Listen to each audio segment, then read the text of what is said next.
today we are going to be putting on all of the parts that I've painted. We're going to get the exhaust pipe sort of test fitted and make the modifications that we need to make, if we need to make any. Get the engine bay cleaned up hopefully, and get the engine back in the Beetle, because it's been too long where it's been sat in the workshop. So I want to get it back in the car and make the car drivable, because it's getting towards summer now. You wouldn't believe it, because it's actually absolutely chucking it down with rain right now. But it's getting up for summer now, so when the weather's nice, I want to be able to take this car out, get my mates in the back, and just go for a drive, because that's what it's all about. One other thing that I must not neglect to do is take that bottom cover off and clean out the oil strainer that's in there. Unfortunately, I can't flip the engine over, so I'm going to have to lay on the floor to do this, because my bottom mounts here attached to my engine stand is basically just resting on it. It doesn't bolt all the way through, so yeah, I'm going to have to get a bit uncomfortable for this.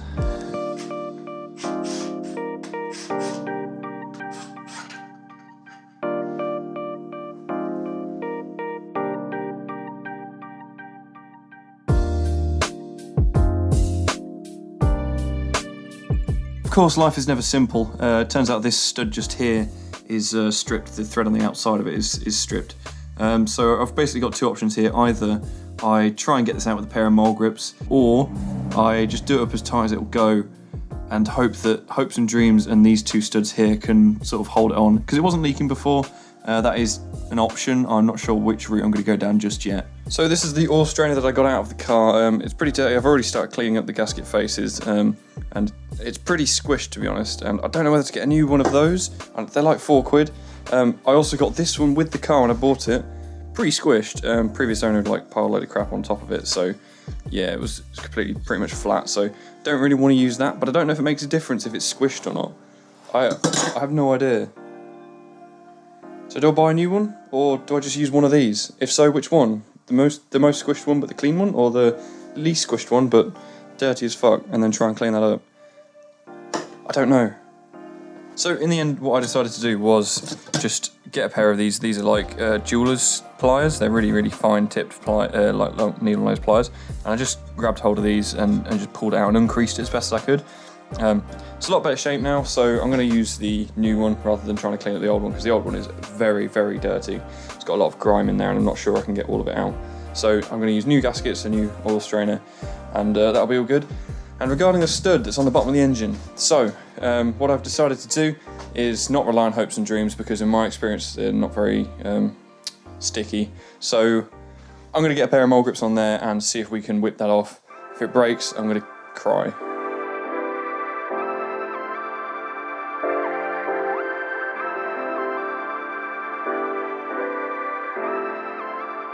I've just ran an M6 dye down these studs just to chase the threads, and I also did it on this one, the stripped one, and it seems to have cut a thread on it. So what I'm going to do is just assemble everything with gaskets and everything, see if that tightens up, and if not, then we'll take it further and we'll try and get that out.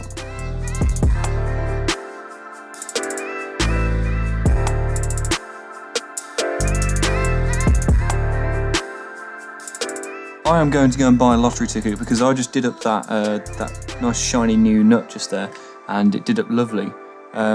It's nice and tight now, so I don't think, touching wood, that I'm going to need to replace that stud, which is great news. So new gaskets are all on there, so I can just carry on and put the rest of the nuts on. These ones only go up to 5 foot-pounds, so barely anything. That was the broken one that I've just torqued up now.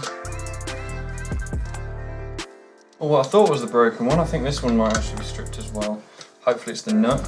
Yeah, the nut looks a bit dead. The threads on the actual stud don't look too bad, so I'm going to find a nice shiny new one of them and pop him on. Unfortunately, my supplies of M6 lock nuts are just running low, so I have to do with some just standard ones, some stainless ones. There it goes. Yes. Oh no, this one doesn't feel very good. No, this one's dead as well. There's another one where it's just the nut, I think. Yes.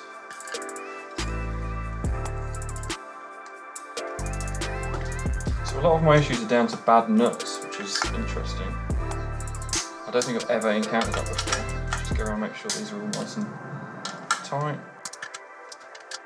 Oh no, this one's not going tight now. This is an old nut though.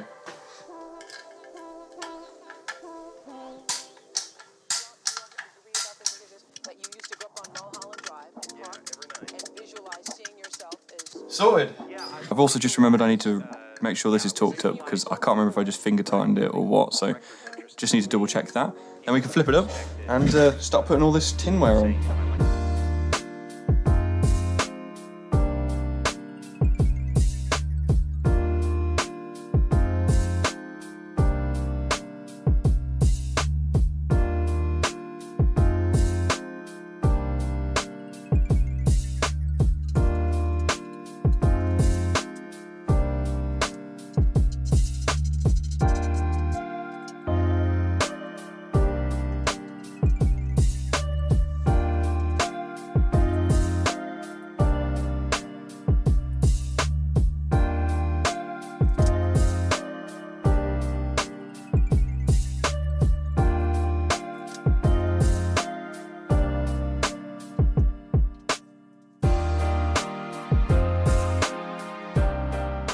So that is it. That is the engine completely reassembled. I'm so happy this is finally done. It's taken me quite a while because it's just been evenings and when I've got free time and stuff like that.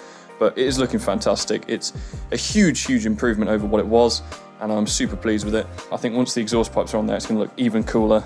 Nice, clean, black exhaust pipes. But I've got to do a bit of welding on that, which means I need to get familiar with that thing. So now I'm looking at the exhaust pipe. So this is the side that's got the messed up baffle. So if you look in here, you can see, hopefully, the baffle is not attached. You can see sort of the tabs down there where they're supposed to be welded on. So they basically weld onto this cone here.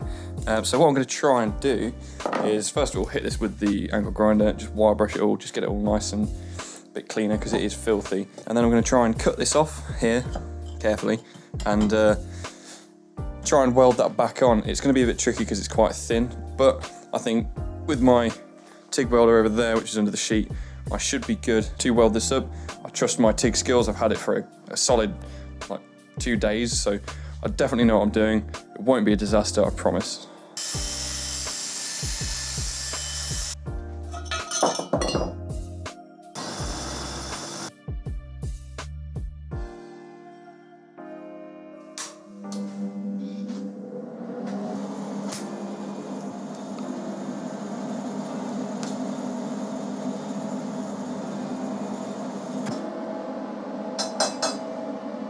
If it wasn't immediately obvious that I was joking earlier about being a good TIG welder, I am a complete beginner, so don't judge me. But I managed to get this stuck back together, so there were some cracks around here and stuff which I've managed to fill in, and I've just ground them off and they're looking pretty good actually. And this was a nightmare, but it's stuck back together now, it's nice and solid on there, so that's just got to go in the end now, and then run a bead around there to weld the end back on. Right, so that is the end all welded back onto the exhaust pipe. It's not the prettiest weld in the world, but it's nice and strong, and that's why flap discs were invented. So with a bit of prep, a bit of cleanup, that'll be ready for paint, and then I just need to rinse, repeat, and do the same for this one. It's not got the same issue with the baffle, like I said. It's just, I need to just check it for holes, basically, and if there are any, weld them up, and the J-pipes also need just wire brushing and prepping for paint. So I have got the rest of the exhaust pipe all cleaned up, so this is the other side, and this side has got some holes in it too, so I'm going to have to do a little bit more welding just to sort that one out, but that's not a problem. My brush is a bit dead. I might need a new one of those. Right, so that is the last coat of paint on these exhaust pipes now. So it's pretty much ready to go back on the car. It's just drying a little bit. All of the clamps and stuff that I need for the exhausts are now here, which is fantastic. So I've got these really nice high quality stainless steel exhaust clamps to replace these rusty old U-bolts that I took off there because they're crap.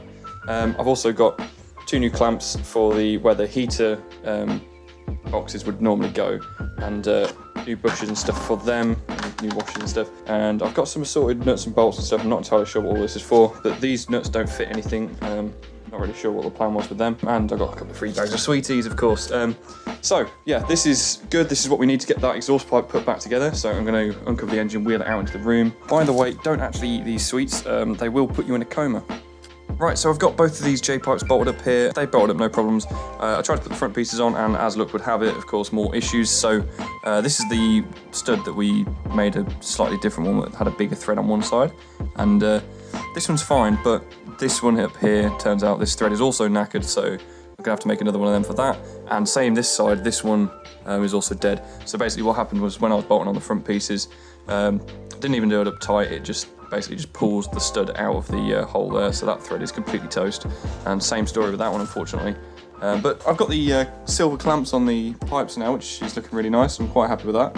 And yeah, that's the last thing. I just need to whip up 2 of those, another 2 of them, which shouldn't take me too long, but it's just a pain because then I have to Loctite them in, wait for the Loctite to dry, that sort of thing.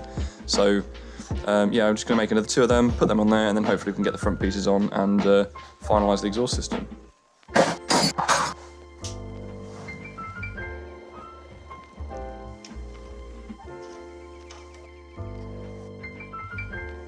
So there we go, that is the exhaust pipes on there now with the new clamps. Everything is tightened up, that is final, ready to go back in the car now, which is amazing. It's looking really good. I'm really proud with how this has come out. This whole engine just looks so much better than it was. Just for comparison's sake, I'll put a picture up here just of what it used to look like, and then you compare that to how it looks today. So the only thing I've just remembered actually, the only thing that's left to do on this engine is oil, don't need to forget that, and also tension this belt up. You can barely tell where I cut the end off here and welded it up. It's not the best weld in the world, but it's literally the first time I'd ever TIG welded was on this exhaust pipe, so there you go. So yeah, there it is. Next step is going to be to clean out the engine bay in the actual back of the Beetle, start cleaning that up, give that a lick of paint. There's also a big hole in the back that I need to fix, so that'll be even more welding, and then yeah, we popping this engine back in, seeing if it runs. But that will have to wait until the next video. So thank you guys ever so much for watching. I really hope you enjoyed. And let me know what you thought down in the comments below. I'll see you guys in the next video.